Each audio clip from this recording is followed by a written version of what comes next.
আসসালামু আলাইকুম। স্নায়ুযুদ্ধ ভর্তি পরীক্ষার জন্য অত্যন্ত গুরুত্বপূর্ণ একটা টপিক, আর বিশেষ করে সাম্প্রতিক এই সময়ে আন্তর্জাতিক অংশ থেকে এটা অনেক গুরুত্বপূর্ণ। আমরা স্নায়ুযুদ্ধ বলতে কি বুঝি? কোল্ড অর যেটাকে ইংলিশে বলে, সেটা হচ্ছে সরাসরি রণক্ষেত্রে রক্তক্ষয় না করে বা একদম সরাসরি মারামারি না করে আমরা যদি হুমকি দামকির মাধ্যমে প্রভাব বিস্তার করে যদি একটা উত্তেজনাপূর্ণ কন্ডিশন ক্রিয়েট করে রাখতে পারি, তবেই সেটাকে আমরা বলছি হচ্ছে স্নায়ুযুদ্ধ।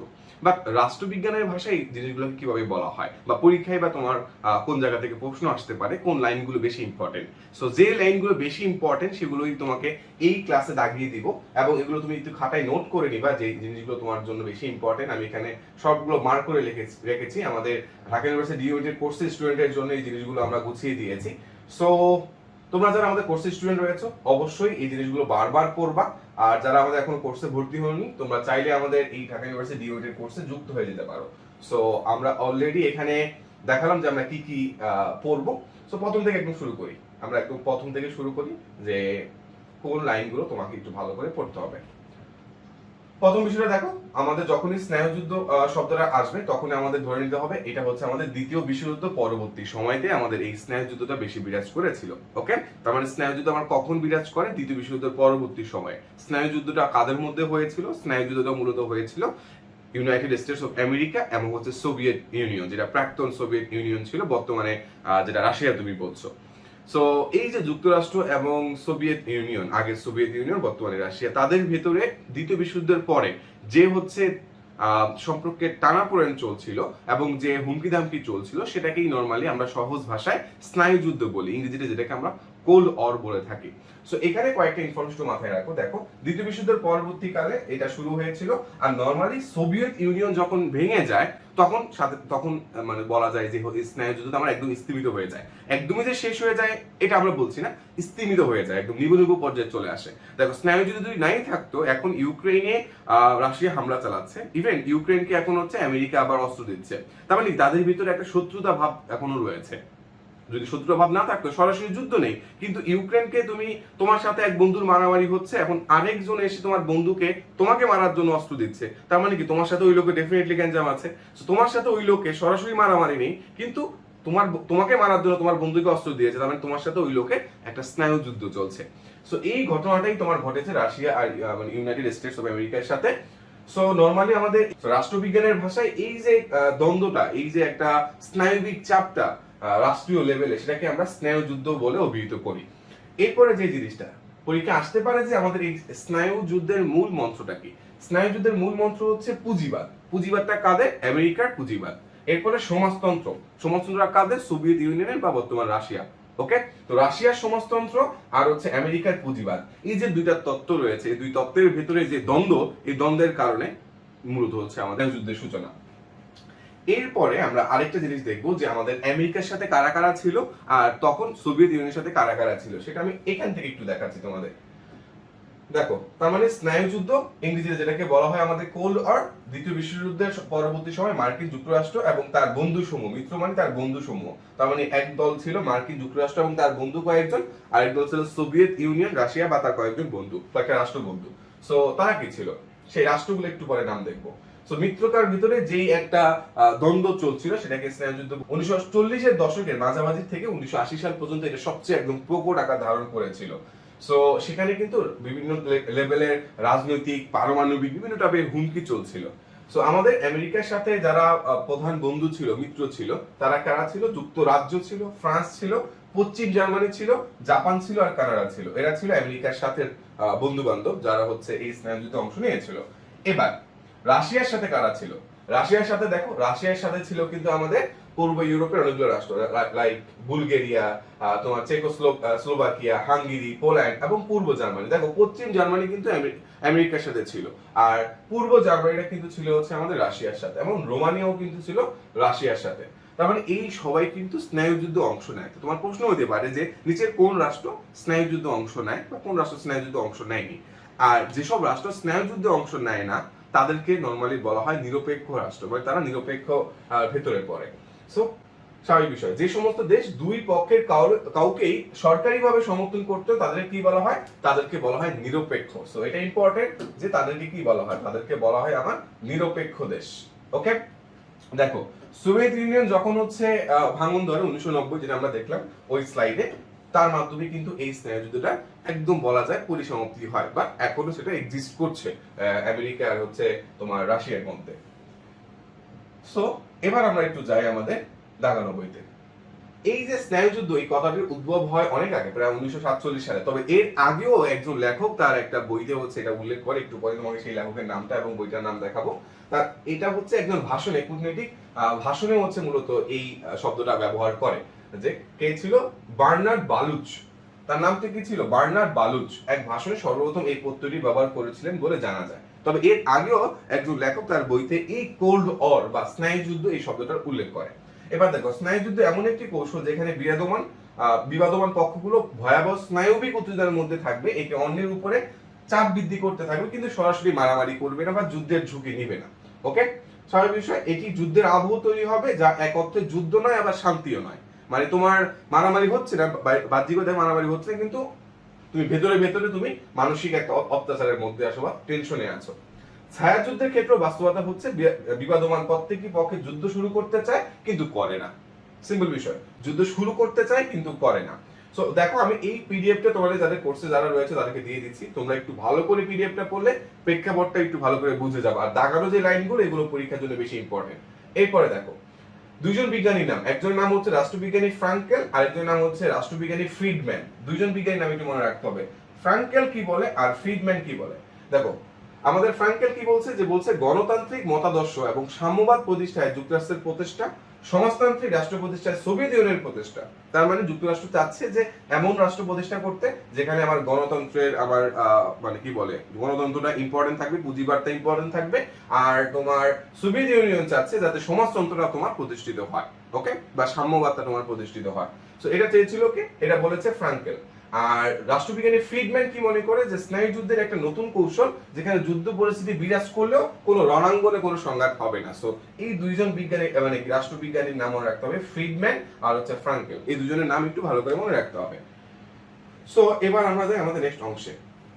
দেখো, এখানে সালটা ইম্পর্টেন্ট, যে 1918 সালে মার্কিন যুক্তরাষ্ট্র, ব্রিটেন, ফ্রান্স, জাপান কোথায় সামরিক অভিযান চালায়? রাশিয়াতে আমার এই সামরিক অভিযানটা চালায়। সো দেখো, 1918 সালে মার্কিন যুক্তরাষ্ট্র, ব্রিটেন, ফ্রান্স এবং জাপান এরা সবাই মিলে কোথায় সামরিক অভিযান চালায়? রাশিয়াতে সামরিক অভিযান চালায়।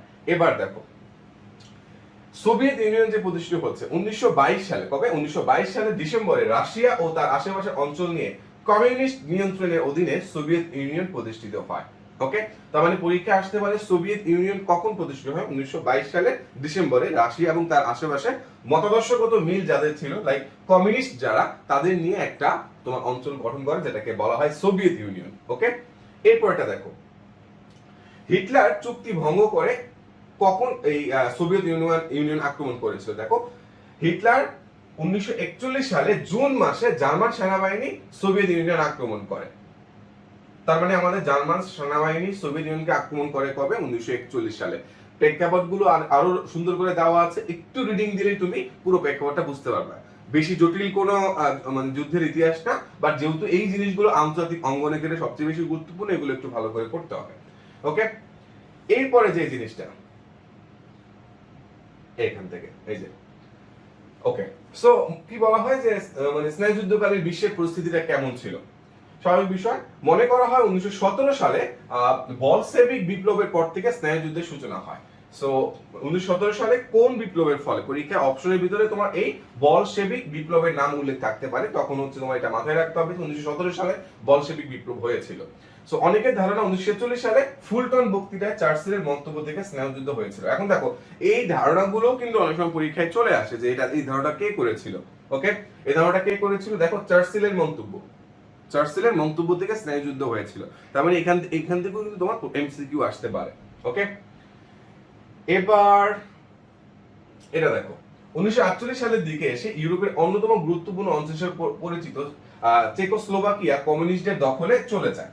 যখনই এই অঞ্চলটা কমিউনিস্টদের দখলে চলে যায়, তখনই কিন্তু আমেরিকা আরো ভয় পেয়ে যায়। তখন সে আরো তোমার ভয়ভীতি লাগানো শুরু করে তোমার ওই রাশিয়াকে, বা ওই অঞ্চলে যারা রাশিয়ার বন্ধু রয়েছে তাদেরকে ভয়ভীতি লাগানো শুরু করে। তো এইরকম যে একটা মানে পরিস্থিতি ক্রিয়েট হয়, তখন ভয়ভীতি লাগানোর জন্য সে তার পক্ষে আরো কয়েকটা রাষ্ট্রকে নিয়ে নেয়, যে হচ্ছে যাতে সোভিয়েত ইউনিয়ন এক্সপ্যান্ড করতে না পারে, রাশিয়া যাতে তার ক্ষমতা চারদিকে বিস্তার করতে না পারে, এই জন্য সে একটা সামরিক জোট গঠন করে, যে জোটটার নাম হচ্ছে NATO, North Atlantic Treaty Organisation. So এই ন্যাটোটা কবে আমার তৈরি করা হয়, দেখো আত্মপ্রকাশ করে 1949 সালে 4 এপ্রিল। ন্যাটো নামক একটি আন্তর্জাতিক সংগঠনে আত্মপ্রকাশ ঘটায়, কারা ঘটায়? আমেরিকা ঘটায়।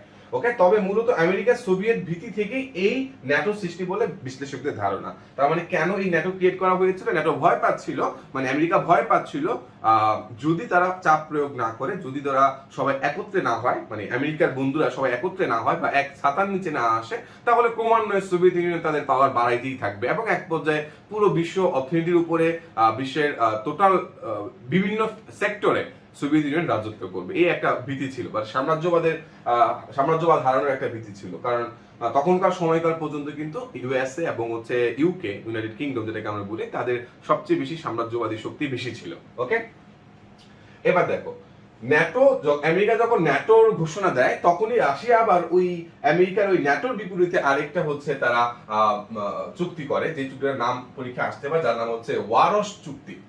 তার মানে কি, ন্যাটোর বিরুদ্ধে পাল্টা ব্যবস্থা হিসেবে রাশিয়াও একটা চুক্তি করে, যে চুক্তির নাম হচ্ছে তোমার ওয়ারশ চুক্তি। ওকে, পরীক্ষা আসতে পারে যে ন্যাটোর বিপরীতে রাশিয়া তৎকালীন সময় কোন চুক্তিটা করেছিল, সেটা হচ্ছে ওয়ারশ চুক্তি।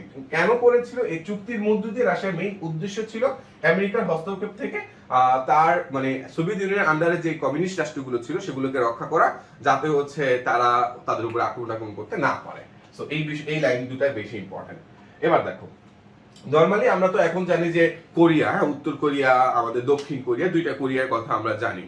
সো একটু আমরা কমেন্টে জানিয়ে দাও হচ্ছে মানে একজন বিতর্কিত একজন হচ্ছে প্রেসিডেন্ট রয়েছে, কোন কোরিয়ার সেই প্রেসিডেন্ট এবং তার নাম কি? একজন বিতর্কিত প্রেসিডেন্ট, একটু কমেন্টে জানিয়ে দাও। দেখো 38 ডিগ্রি অক্ষরেখা অনুযায়ী কোরিয়াকে দুইটা ভাগে ভাগ করা হয়। তার পরীক্ষা আসতে পারে কোরিয়াকে মানে আমার কিভাবে ভাগ করা হয়? 38 ডিগ্রি অক্ষরেখা অনুযায়ী কোরিয়াকে ভাগ করা হয়। দক্ষিণ অংশের উপরে কর্তৃত্ব প্রতিষ্ঠা করে হচ্ছে আমেরিকা, ডেফিনেটলি তাহলে উত্তর অংশের উপরে তখনকার সময় কর্তৃত্ব প্রতিষ্ঠা করে সোভিয়েত ইউনিয়ন বা রাশিয়া।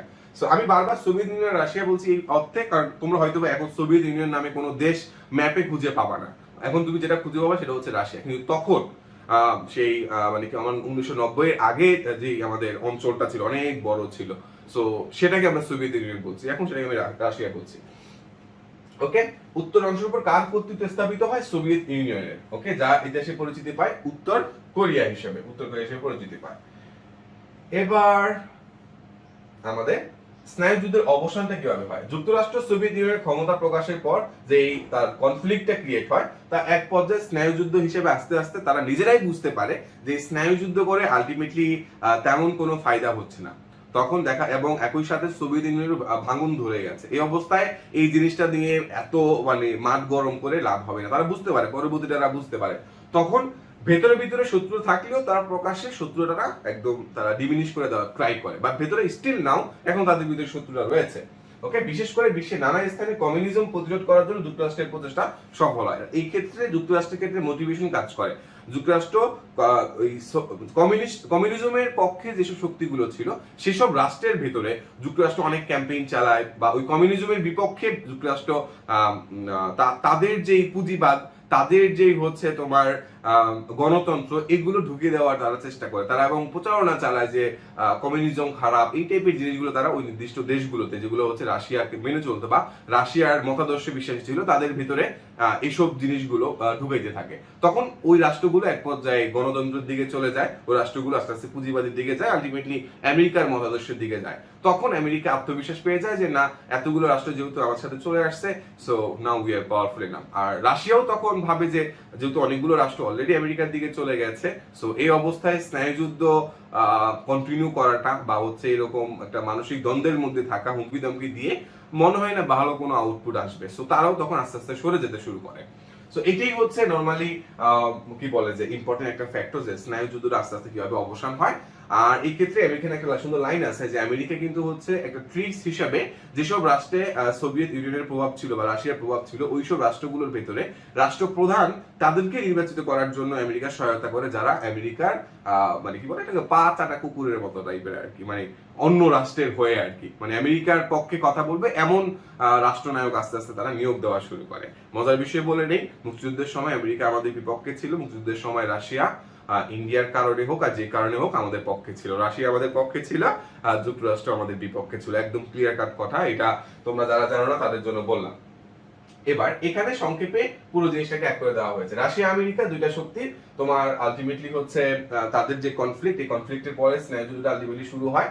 এক অর্থে বলতে গেলে দ্বিতীয় বিশ্বযুদ্ধের পরবর্তীকালীন সময় তোমার হচ্ছে আমাদের এই রাজনৈতিক এবং স্নায়ুযুদ্ধ, রাজনৈতিক এবং হচ্ছে সামরিক কারণে বা পারমাণবিক ভয়ভীতির কারণে স্নায়ুযুদ্ধটা আলটিমেটলি চলতে থাকে। এরপরে হচ্ছে এর পাশাপাশি যেই তাদের মিত্র দেশগুলো রয়েছে বা বন্ধু দেশগুলো রয়েছে তাদেরকে নিয়েই এই হচ্ছে স্নায়ুযুদ্ধটা কন্টিনিউ করা হয়। সো এই কয়েকটা জিনিস একটু ভালো করে একটু মাথার দিকে রাখতে হবে। এবং পতন হয় কখন? 1990 সালের দিকে, যখন সোভিয়েত ইউনিয়নের ভাঙনটা হয় তখন পতনটা ত্বরান্বিত হয়। এবার এখানে একটু আমরা দেখি, দেখো তার মানে ঐতিহাসিক এই ঘটনাকে আমরা কোল্ড ওয়ার বলছি বা স্নায়ুযুদ্ধ বলছি। দেখো কোল্ড ওয়ার কথাটি দিয়ে সর্বপ্রথম সূচিত করেন রুশ সাহিত্যিক জর্জ অরওয়েল। এই নামটার কথা আমি তোমাকে বলেছিলাম যে রুশ সাহিত্যিক জর্জ অরওয়েল। কত সালে? 1945 সালে। আর বাংলায় নাম করলে এটাকে স্নায়ুযুদ্ধ তুমি বলতে পারো, অথবা তুমি বলতে পারো যে স্নায়ুযুদ্ধ বা ঠান্ডার যুদ্ধ, যেহেতু ফিল্ডে মারামারি হচ্ছে না, বা শীতল যুদ্ধ তুমি এটাকে বলতে পারো। ওকে, এবার এখানে স্নায়ুযুদ্ধের সময় কি করা হয়? মূলত একে অপরকে হুমকি দেওয়া হয়। কি কি হুমকি দেয়? তোমার হুমকি দেয়, সামরিক হুমকি দেয়, পারমাণবিক বোমা মারবে এই হুমকি দেয়, মহাকাশের তোমার কে আগে রকেট পাঠাবে, কে আগে কত বেশি স্যাটেলাইট পাঠাবে, এই টাইপের তোমার হচ্ছে একটা প্রতিযোগিতা চলে। তারপরে হচ্ছে ছোটখাটো যে যুদ্ধগুলো হয়, যে ব্যাটেলগুলো হয়, সেই ব্যাটেলগুলো বা তোমার অন্যান্য দেশে যে যুদ্ধগুলো হয় সেই যুদ্ধগুলোর উপরে যুদ্ধে গিয়ে ধরো আমেরিকা গিয়ে পন্দিটি করলো, তার মানে এটা পন্দিটি করে বুঝাইলো যে আমরা অনেক পাওয়ারফুল, রাশিয়া যাতে ভয় পায়। আবার রাশিয়াও কিছু কিছু জায়গায় গিয়ে তারা অন্য দেশে যুদ্ধ চলছে, তারা সেখানে গিয়ে মাতব্বরি করছে, এটা দেশে আমেরিকাকে বুঝাইলো আমরাও পাওয়ারফুল। তার মানে অন্য যে যুদ্ধগুলো চলে সেখানকার উপরে গিয়েও এই দুইটা রাষ্ট্র তারা এই পন্দিটি করতো। সো এগুলো ছিল কিন্তু স্নায়ুযুদ্ধের অংশ। এরপর আরেকটা বিষয়, সেটা হচ্ছে দ্বিতীয় বিশ্বযুদ্ধের পরে সমগ্র বিশ্ব দুইটা শিবিরে ভাগ হয়েছে, যেটা অলরেডি বলেছি, মার্কিন যুক্তরাষ্ট্রের পুঁজিবাদী ধনতান্ত্রিক রাষ্ট্র জোট, আর একটা হচ্ছে সোভিয়েত ইউনিয়নের সমাজতান্ত্রিক রাষ্ট্র শিবির। সো এই দুইটা অংশে ভাগ হয়ে যায়। দেখো মজার একটা বিষয় হচ্ছে যে হিরোশিমা ও নাগাসাকি যে পারমাণবিক বোমাবর্ষণ, এটাও কিন্তু আমার স্নেহযুদ্ধ চলাকালীন সময় কিন্তু হয়েছিল। দেখো এর মধ্য দিয়ে কিন্তু মার্কিন যুক্তরাষ্ট্র পারমাণবিক শ্রেষ্ঠত্বের তোমার প্রদর্শন করে যে আমরা চাইলে এরকম বোমা মেরে 12টা বাজা দিতে পারি। আলটিমেটলি ভয় লাগানো, ভয়ভীতি লাগানো, মানে ওই কি বলে যে ঝিকে মেরে বউকে শেখানোর মতো আর কি, অনেকটা এরকম।